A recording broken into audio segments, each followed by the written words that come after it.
Okay.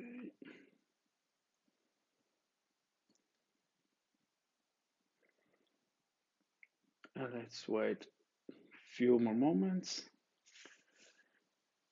Yeah, it should be working. Hello, everyone.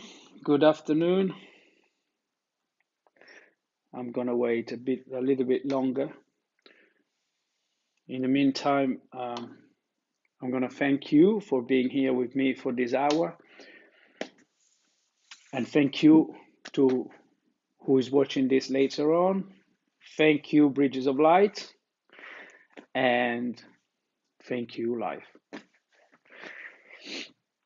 Hello, Anna Maria. I see we are on.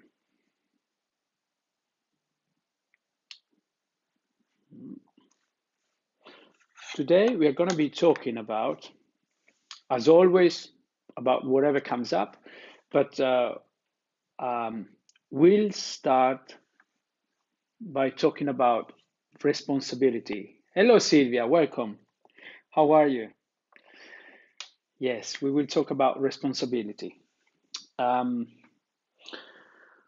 what is responsibility from a purely human perspective, from a, let's say, systemic perspective? And then we will also consider what responsibility is from a more spiritual perspective, from a metaphysical perspective. Hello, Carla. And we'll consider how these two dimensions interface and integrate. In the meantime, as always, I invite you to ask questions, share experiences, comments. For example, you could start by letting me know what is responsibility for you. What does the word responsibility brings to mind to you? And by the way, Sylvia, I have to say thanks to you that we are talking about responsibility because you suggested that we talked about this, about responsibility. So I did a live yesterday in Italian when we spoke about responsibility, and here we are today talking about it again in English. Right, responsibility from a human, let's say systemic point of view, is it's inherent to what we are liable for, what we is under our custody, so to speak. It's more concerned about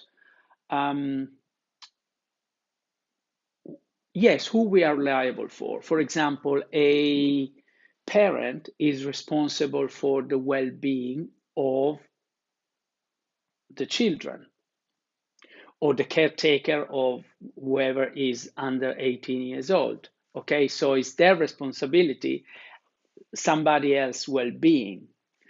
From a legal point of view, we are responsible for what we do or what we don't do. Basically, society is holding us responsible as human beings to be able to behave in ways that do not harm others people's well-being. So we are responsible for our actions. And if, for example, if we damage or harm somebody else's well-being, we are then responsible. We are the one that has to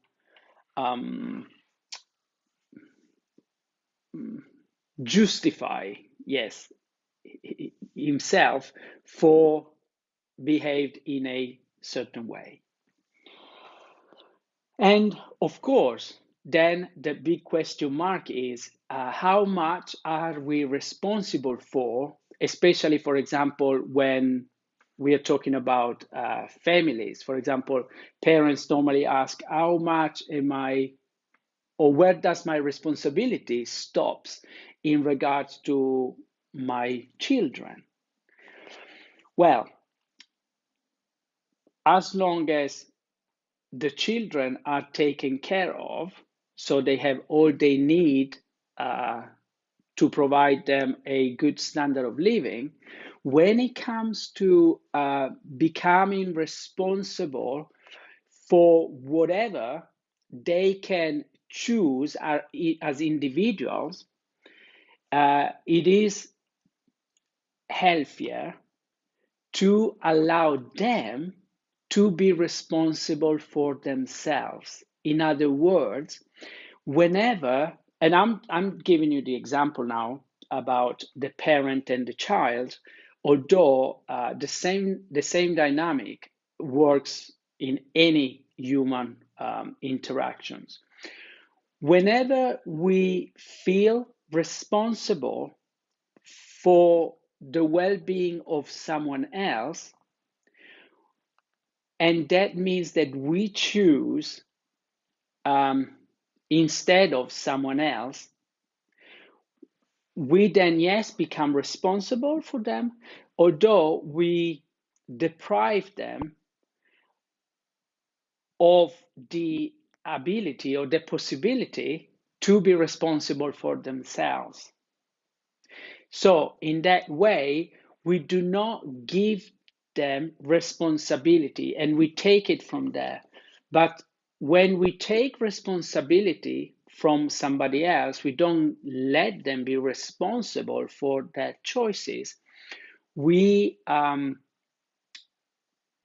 also deny them of their dignity and their freedom of choice. I give you an example. If towards somebody else, let's say a child, we tell the child, because we feel responsible for him or her, and we tell him or her, okay, you can do this, or you cannot or must not do something else. We don't allow them to become responsible for their choices. So in any context within the family, it's always healthier, let's say, always more advisable for the well-being of actually everybody in the family to tell the child, okay, you can choose if you want to, let's say, do your homework, your school homework, or not. It's your choice. In other words, it's your responsibility. But be aware that if you do them, more likely you will, then once you've done them, I know it's a chore, you will feel better about yourself, and tomorrow you will be going to school feeling confident. If you don't do them, well, you may either enjoy what you're doing or not enjoy what you're doing because you know you should have done them. And definitely tomorrow at school, you will have to pay the consequences of not having done them.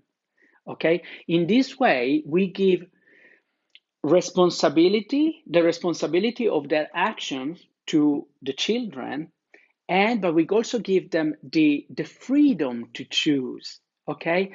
And they can actually learn that they are responsible of the outcome or the reward or the not being any rewards because they have done or not they have not done something.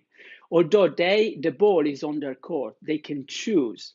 You see, and this allows them to build self-esteem. Does it make sense? Because their self-esteem is there. In fact, it's called self-esteem because it's the way we esteem ourselves. Otherwise, it would be called others' esteem. Okay? So whenever we tell a child, you must do this or you must not do that, we are not we are not giving them responsibility, and we are not allowing them to become responsible. Does it make sense? And if, for example, it's a matter of them not being allowed to do something,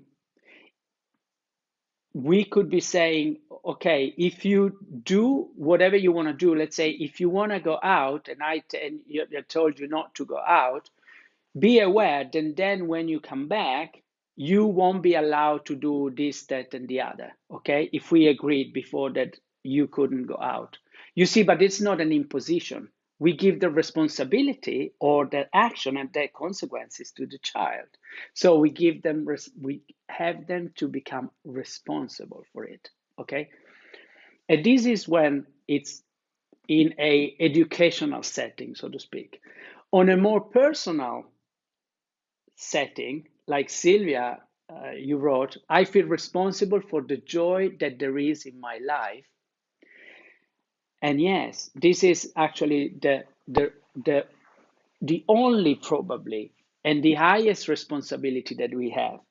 It's to be responsible for our own inner experience of life. The word responsible, in fact, literally means being able to respond, which means being able to, yes, to respond to others, to what others do or don't do, say or not say, to respond to life circumstances. And how do we respond? We respond by choosing intentionally. I know sometimes it's easier said than done, but choosing intentionally our own consciousness. Choosing how, for example, in any given moment, if we ask ourselves, how am I feeling now? Am I feeling any kind of conflict within me? Am I feeling frustration? Am I feeling anger? Am I feeling serenity? Am I feeling joy, happiness? You see, this is being responsible for our own inner state of being. Most of the time, people, I used to be like that, they are not actually responsible for their inner joy. They're not responsible for how they feel inside because they are identifying with their mind, with their thoughts, with their conditioning. So when we identify with our thoughts and or with our emotions, we very rarely have the power of choice. Very rarely we can respond. Normally we react when we are identified with our thoughts and our emotions, meaning we think something or we feel an emotion and we identify with the thoughts or with the emotions and we don't have any power of choice. We don't even know most of the time that we have a choice. So we respond automatically. Oh, sorry, we react automatically. We don't respond. You see, the mind reacts. The mind works very fast, very quickly. The mind is engineered almost to preserve our image, our status. So we'll either attack or run. It's always almost on the outlook for the fight or for the flight response.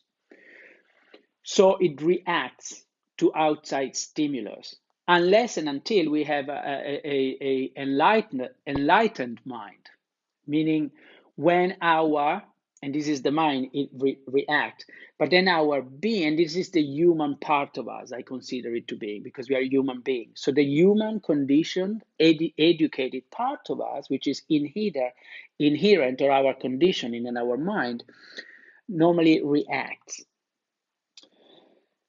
Our being, which I regard it as being our essence, our soul, our spiritual part, is able to respond and not react.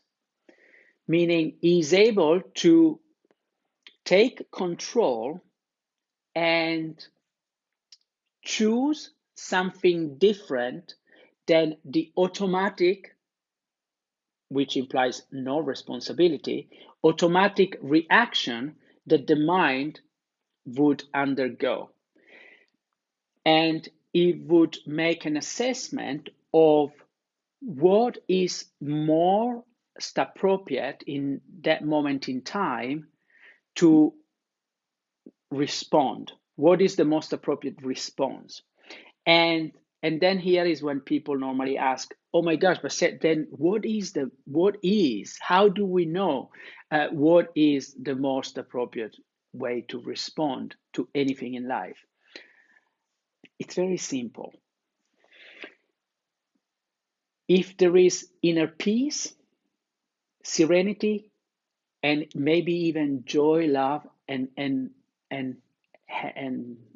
enthusiasm in the way we respond to what happens to us and or how people behave towards us, then most probably we are coming from a space of beingness or authenticity. We are then is when we are responding, and when we are responding in this manner, we are responsible. I hope it makes sense. Anytime that we react, or maybe we choose to respond, but in a aggressive, angry, frustrated way, I can pretty much assure you that we are coming from the conditioned part of us. The mind, the ego is taking over. Because when we are aggressive, when we are frustrated, we are fearful of something. And when we are fearful of something, we are reacting to our own conditioning, meaning we are reacting not even to what is happening, but to what we tell ourselves about what is happening. We are in fear mode. Hey, hello, Pamela. Ciao, great seeing you here. We are reacting, we are in fear mode. And any time we are fearful and distressed and upset and aggressive, we are not really present. We are not present to what is happening. We are present to our own movie, with our own conditioning. Because if we were present, if we were aware of who we truly are, so if we were truly responsible, we would be able to assess the situation or the person that is doing or not doing something for us, and we would see through the appearance. We would know that there is a hidden truth, so to speak. There is something that we are not. It doesn't appear doesn't appear to be accurate. Doesn't appear to be perfect, but we know it is, because if we knew who we truly are, we would very much understand and feel that everything is just perfect as it is. So the person that behaves in ways that before we were reacting to them or judging them in a negative way, now we are able to respond and be responsible then for who we truly are. And ultimately, we are responsible for our own well-being. And not only, because when we are aware of who we truly are, then it becomes very simple in a way, but very complex, our own response to whatever happens to us. Because when we know who we truly are, we know that who we truly are is not just, let's say, me, Luca, this body, this soul, but it's connected to spirit, it's connected to everybody else. So it is also my responsibility to not stop and give importance to appearances, but to feel what's underneath In other words, if somebody is being aggressive towards me, I am part of that person. Something in me has brought that aggressive person, that fearful person, in my space, in my consciousness. So if I am truly able to respond with awareness and be responsible, I may well understand and feel that that person is only scared. And I know who I truly am, which is something that cannot be harmed, something that cannot be damaged, and is the same truth for the other person. So, from that state of consciousness, I could only be in a serene and empathic state of being. So, I would and I could reassure directly or indirectly the other part of me, which it looks as being another person, that everything is fine, that all is well.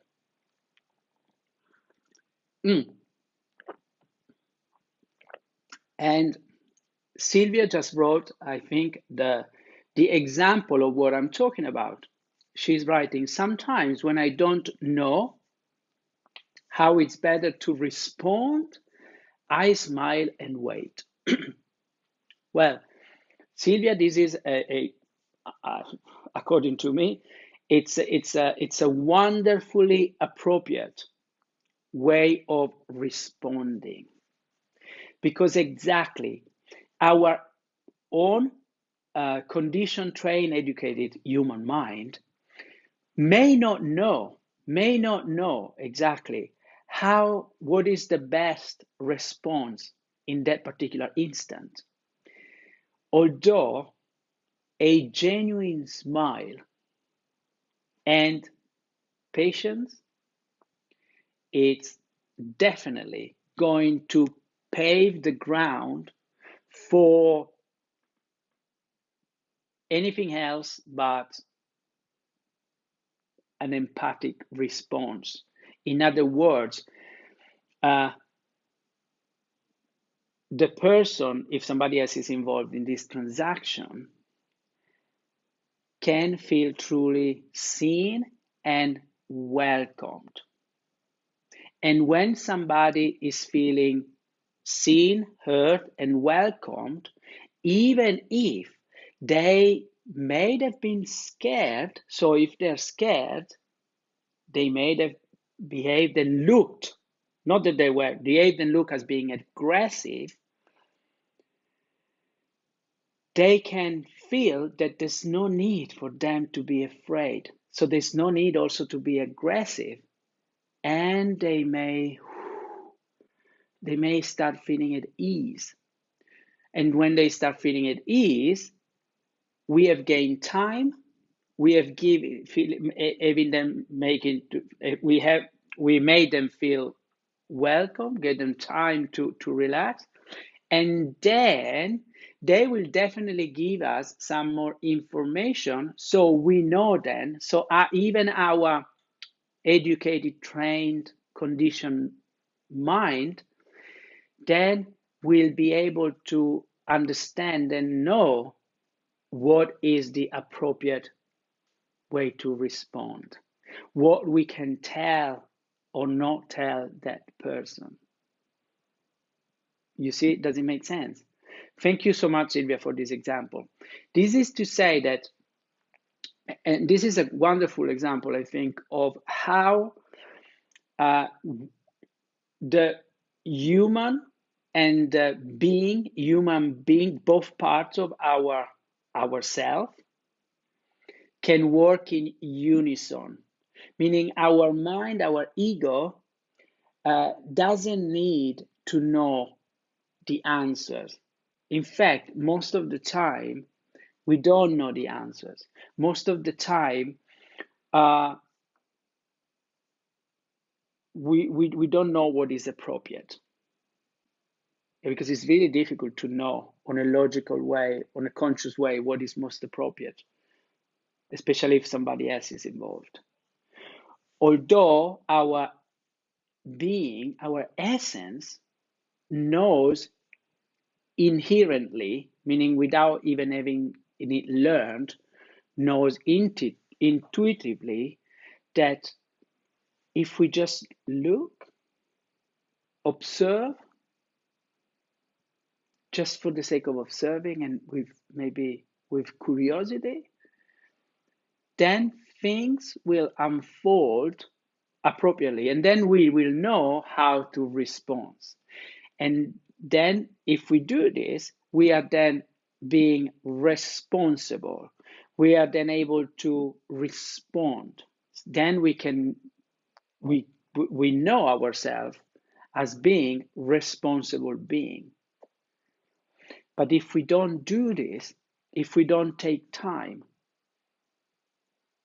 to look and observe, we are probably reacting. And when we react, we don't give space to anyone, meaning we definitely don't give space to, let's say, the angry person, which we say hungry, but anger is just the facade, because an angry person is a fearful person, is a worried person. But if we react to what we see, to that anger, we don't give them space. We don't give them space to feel heard, to feel seen. And also we don't give ourselves space to understand what is most appropriate for us to do in any given moment. So, to cut a long story short, one of the most effective ways of becoming and being responsible is to be present. And how are we present? Simple, but we have to train ourselves. We focus primarily on what we perceive with our physical senses, like what am I looking at? What am I seeing? What am I hearing? What am I feeling? Yes, outside of my body, but also what am I feeling in my body? What am I sensing? Am I feeling at ease? Am I feeling anxious? Where am I feeling anxious? Am I feeling happy? What am I tasting in our mouth? What am I smelling?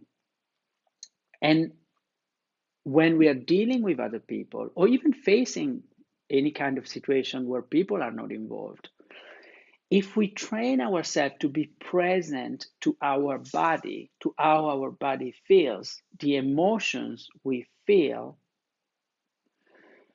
we then can decide and we can respond more appropriately that when we are focused on our thoughts, on our thinking, because our thinking, it's very much trained, unless we have a very enlightened mind, is trained to evaluate, to compare, to judge, to categorize.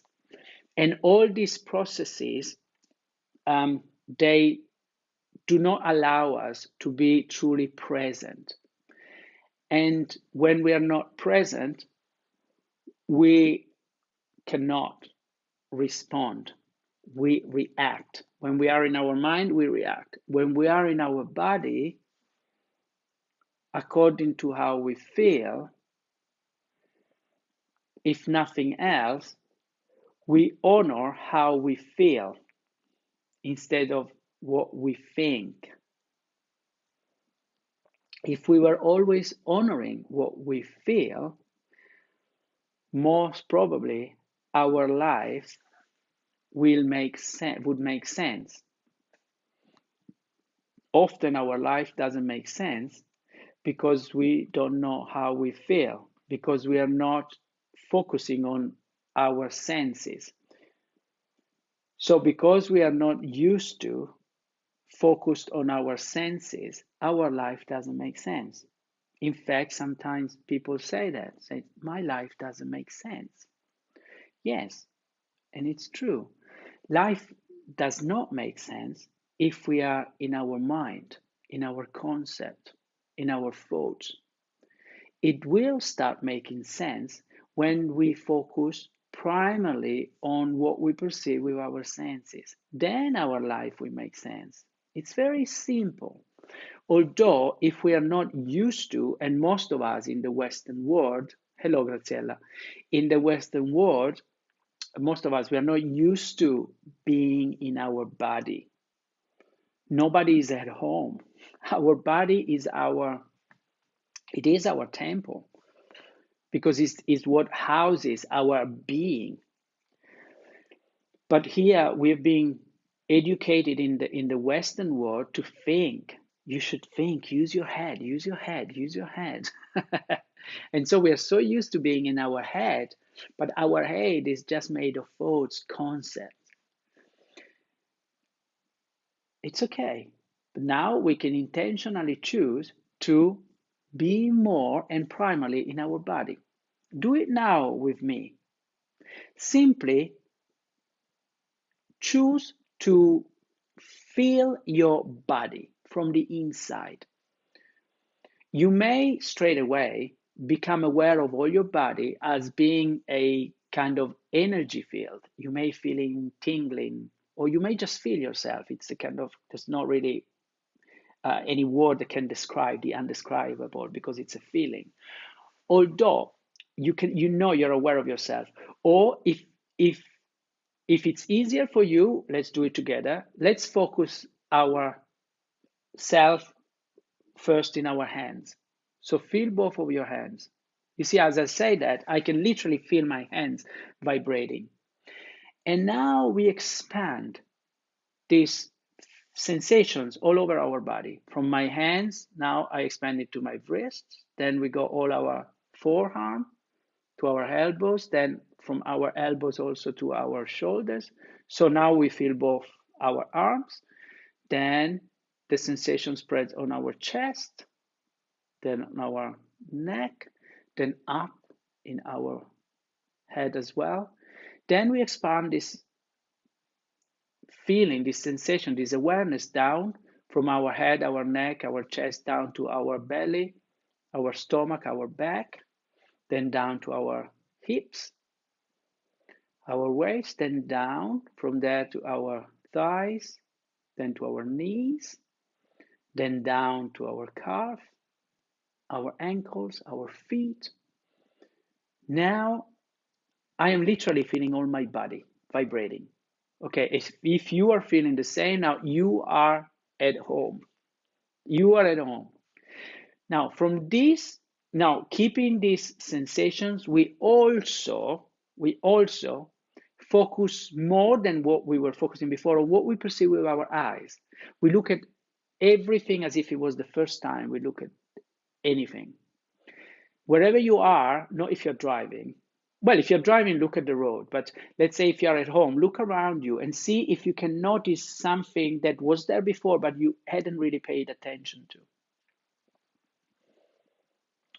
And then let's do this. Now, focus yourself on something in particular. Now I'm looking at the camera. And without moving your eyes, I want you to notice and pay attention without moving your eyes, whatever is at the periphery of your visual field. For example, I am looking at the camera. Without moving my eyes, I intentionally choose, and these are the two keywords always, to become responsible and to expand our awareness. Intentionally and choice. I intentionally choose to notice what is at the periphery of the visual field. I can see a bottle, I can see a glass, I can see a camera, I can see two lights, I can see a router, I can see a printer, I can see a wallet, I can see two drip mats. Am I explaining myself clearly enough? Without moving our eyes, fix yourself for something, you notice what is at the perimeter of your visual field. These very simple exercises is expanding your awareness greatly because it's something we don't normally do. Because now you have to really choose to notice something without looking at it directly. Anyway, but the reason why I have you to do this is that when we intentionally choose where we direct our attention, we subtract energy because our body has got a finite amount of energy. We subtract energy to the thinking abilities, to our thoughts. So we are more present and less in our head. And when we habitually are more present, more in the here and now, we are more in our senses. So our life starts to make sense. Then we start to notice how we truly feel. Oh, now I'm feeling good, grounded. Or maybe something happened or somebody says something to us and we notice emotionally, well, there's something I don't quite like about this, but we feel it. We don't think about it. It's a different kind of living. Do it make sense? And when we are in our feeling, at least we are more authentic. When we speak to somebody, we talk about how we feel, not about how we think. Because you see, most of the time, our thinking is different from our feeling, and that's when we experience conflict. That's why people get depressed. That's why people get frustrated, because their thinking tells them one thing and their feeling tells them something else. So uh, the shortcut is at the base of this conflict is, and the most effective way of understanding what is going on is to train ourselves to focus on what we feel, what we perceive. Then we will get to know authentically what we are drawn towards and what we don't like. Okay?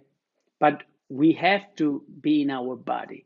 Until we do that, if we are only in our mind, everything gets confusing. Because our mind, we know, is conditioned, and according to who we are relating to, she's very clever, we think how we know that he or she or them wants us to think. Because we want to be liked, because our ego wants us to be liked, because our ego is concerned with our image of us. Our mind wants to preserve, it's always about an image. So if I am with, let's say, George, and George wants me to be in a certain way, if I'm in my mind, I can assure you that it's not even a conscious choice, but I would give George the image that he wants to know, because the mind is clever. When I am with Susan, maybe Susan expects something else from me, and my mind will very cleverly show Susan another Luca.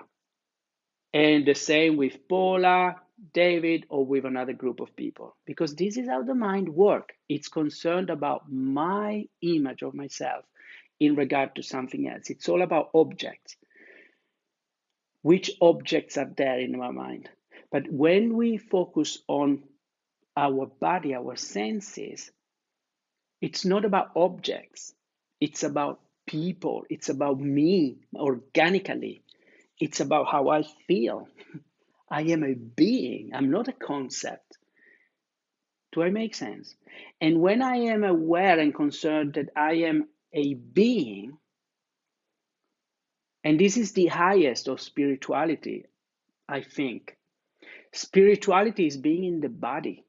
Being spiritual is being organic, is reality. Spirituality is about what is. That's why I think animals are very spiritual. There's nothing more spiritual than an animal. We call them very cultured people sometimes. They call them beast, as if it was a disparaging term. I think beasts are beautiful. They're just so authentically embodying their essence, like children. Children are like animals in a way because they're pure. They're not in their mind yet. They haven't been trained to be full of concepts or judgment, prejudgments. They're natural. They're instinctive. You see? And they are, and this is the paradox in a way, children, I think, this is my perspective, like I always, all right? They are responsible for what they do. Because a child knows that wants to do something because he or she feels like doing it. It takes responsibility for it. But when the child has been filled up with concepts, with prejudices, and with judgments, and with ideas, and with should or shouldn't, and rules, and whatever else, then unless he or she is very present and cultivating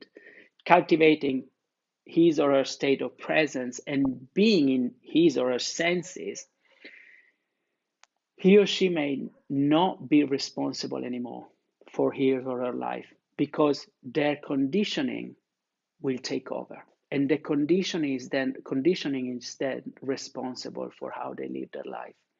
And the dynamic is almost invariably the same.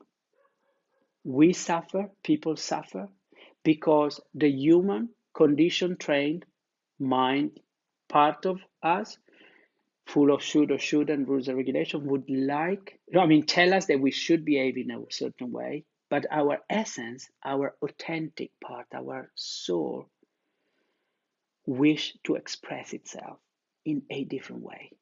But there's a conflict in between. Does it make sense? And so we don't even know who's responsible. And that's when the whole person goes into overload. This goes, I don't know who I am. And that's when neurosis comes and all kind of even less and neurotic conflict. Do it make sense? So, but if we choose to honor what we feel and who we truly are, then maybe slowly but surely we are on the way of becoming truly responsible for our own, of course, inner happiness. Because, we cannot ultimately be responsible for anybody else's happiness. We can be responsible, yes, for the well being of somebody else on a physical level, yes. But on an emotional level, we could choose to do it, but I can assure you it's almost mission impossible. And also, you know why? Because when we feel responsible for somebody else, we deprive them for the ability of being happy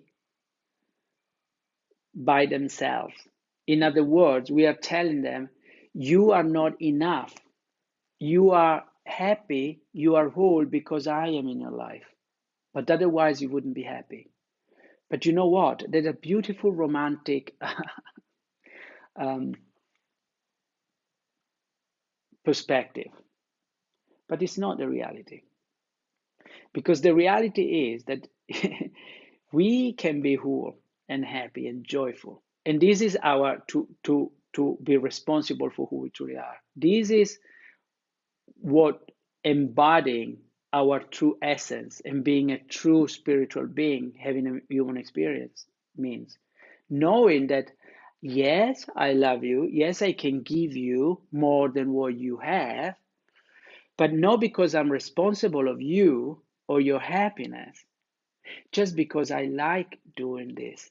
But even if I wasn't there, you are fine. And the dynamic is symmetric, being I am whole and complete on my own, but that doesn't mean that I don't want you. No, you are welcome. You can bring more joy into my life. You can add to my already being happy. You give me more, although you are not responsible for my happiness. Because if you weren't giving me anything, I would be okay. Of course, I would prefer you being here. But you see, there's a big difference between, and the soul, the essence, as preferences. Yes, I would prefer you to be with me. I would prefer you maybe to like me and love me, but I don't need it. When we are we are not responsible for ourselves, when we are in our ego, in our human condition self, it's different. Some people think that, "Oh, I need you." But can you feel the difference? I need you to be happy. It's very different than from, I prefer you to be here, but it's okay if you're not here. Then I can love you because I don't cling on you and I don't expect anything from you. Because if I need you, at the best, I would be okay because you're here. I could breathe, but I wouldn't be joyful because I am always on the lookout for the moment you may leave me. And then I something in me would be missing. Can you see the difference? So a responsible person is a person that is able to love without clinging, without needing. That doesn't mean it doesn't love, but it loves in a totally different way. But I've seen people have written something, and I'd love to see what you wrote. Graciela says, you are at home. How to feel? You're always at home. Yes, Graciela. When we, this is what I guess, apparently Jesus Christ, he said, the kingdom of heaven is within. This is what he meant. It means this is our body. This is our home. Our body is our home. When we are at home, when we habitually feel at home in our body, when we are used to feeling good in ourselves, there you have it. There you have it. We are always at home because it doesn't matter where we go. I could now stand up from here and go in Japan. I'm still at home because this body is my home, my vehicle here, because who I am is this eternal essence that now is inhabiting this body. So if I am in my body, I'm always at home.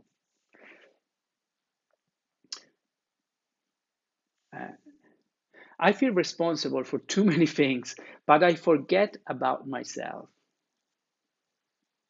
Thanks for sharing that. And this is a question for you. Are you responding to it, but I forget about myself. Okay.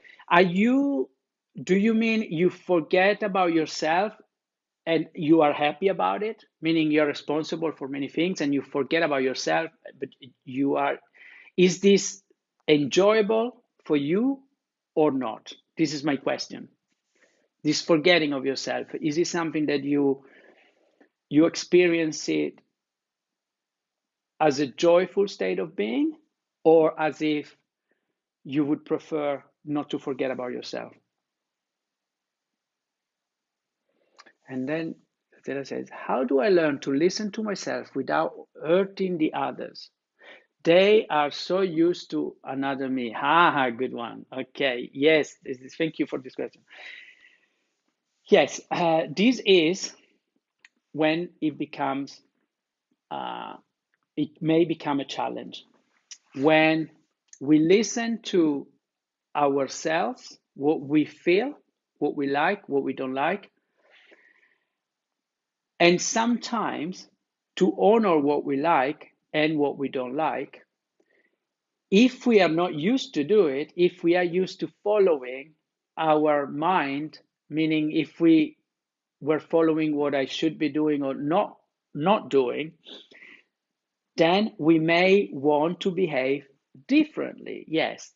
And people around us would probably feel hurt if we feel like doing something that we didn't used to do, or not do something anymore that we used to do, of course, because they see us as somebody different. Okay.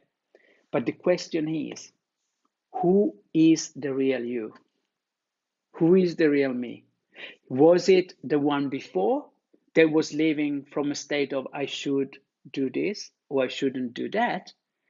Or is the real me, is the real us, the one that now honors and follows what we feel like doing?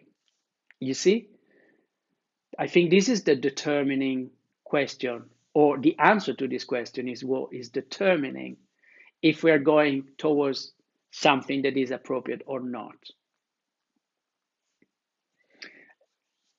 Yeah, Graziella says, I start to understand now that I forgot about myself too many times. Yes, but I don't think it's ever too late, Graziella. Whenever you realize that you forgot about yourself, then could be the perfect moment from then on to choose intentionally that from now on you are going to be mindful of yourself, meaning you're going to be present to who you are. You're going to be sensing and feeling yourself, to be with yourself, to be in your body, and honoring from then on what you feel, what you like, and what you don't like. And that's when you'll start to discern instead of judging. You see, when we live in our head, when we identify primarily with our human condition trained part, we normally, the first question we ask ourselves is this right or wrong? Is this good or bad? You see, judgment, judgment, judgment, judgment. But when we honor who we truly are, and the body is is a very direct link with our essence. When you are in your body, you are embodying who you truly are. Then you start on, instead of asking yourself, is this right or wrong, good or bad? You ask yourself, which is not even asking yourself because you feel it. You sense, do I like this or not? You see, you discern. You're not judging. You're not thinking, saying anything about what is outside of you. You are in yourself. You are responsible exactly for noticing how you feel, and it's like, okay, I like this, so I go towards it, or I don't like this, and I step away. You see, it's a very organic way of living, and I'm not even going outside of myself and judging something outside myself or other people. I just know instantly that I don't like this or I like it. Do you see what I mean? And I'm not wasting any time in my mind. And if you do this, and if you honor this, and if you then kindly, lovingly, and openly tell others about it, meaning, you know what, in this context, I like this. In this other context, or regarding these other things, or these other people, or you, I don't like this, or do you see what I mean? And it becomes beautiful because then other people with, because you are present, they will see you more, they will feel you more, you will be alive, they will see your inner light shining through. When we are in our head, we are not shining, we've got no energy. When we are in our body, of course, some people may not like us because we are not telling them, because we want to preserve our reputation, telling them what they like to be here, to hear, but we are truthful to ourselves, and we are loving them also because we give them the opportunity to be true to themselves as well. Of course, it's their choice. They may appreciate us or not, but definitely give it time. They will respect us. Sylvia says, I am married with two children, so many things to do. When I find time for me, I am more happy to do also the noisy things of every day. When I find time for me, I'm more happy to do also the noisy things of every day. Yes. Yeah, quite pretty busy life, I guess. Yes, thank you for sharing. And Graciela says, even if the price is to lose people, if you feel better, it is worth to do it because you keep people who are happy to see you happy. Definitely, Graciela. Yes, exactly, exactly. But you see, if, like you say, if you lose people because you're happy, if they distance themselves from you because you are happy, have you actually lost anything? No, because that would mean that they were still victims of their mind conditioning and they were jealous of you. They were jealous of, they would be jealous of you being happy. So I don't think we really need to have these people around us, right? Exactly. But if you're truly happy, you will then resonate with people that they are happy because you are happy. And these people, they will most probably be inspired by you.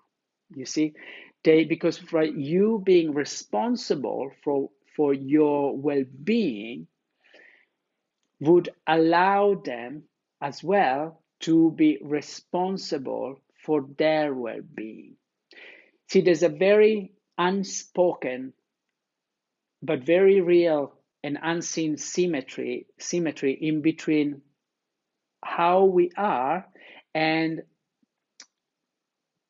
let's say, how we allow other people to be and what kind of permission, so to speak, we give people to be when they are with us or around us. In other words, if I am somebody that is stuck in his head and full of judgments and conditioning, it's almost as if with the people around me, it's almost as if the rule of my game, so to speak, is if that if they're not like me, they will not be allowed to feel at ease with themselves because my mindset is judgment, judgment, judgment. So if they're not judgmental, I may not like them. The same dynamic is operative if I am free of judgment, if I am free of mental limitations, if I am in my being, if I know who I truly am, I am joyful and I am uh, accepting of whoever, however they can be. So unconsciously, I am giving permission to everybody in this way, even the person that is full of judgment and locked in their mind, to feel at ease with me. You see, it's up to them then, it's their responsibility. Then they may feel so uneasy with me because I am so open and free that they distance themselves, or they may actually feel at ease and there they would have the opportunity that there maybe other people wouldn't give them to feel who they truly are and to go from there being stuck in the head to being in the body. You see? But I definitely would not be able to give them that opportunity if I myself was stuck in my head, unless they already had been truly aware of who they truly were. Does it make sense? So this to point out how much we are also responsible, not just for ourselves, but of course indirectly, but of how other people are. I thank you very much. I guess, yes, we are, the hour is, well, it's gone, it's flown by. Thank you very much for being with me, for watching, and I wish you a great evening, and I'm going to see you another time. Ciao.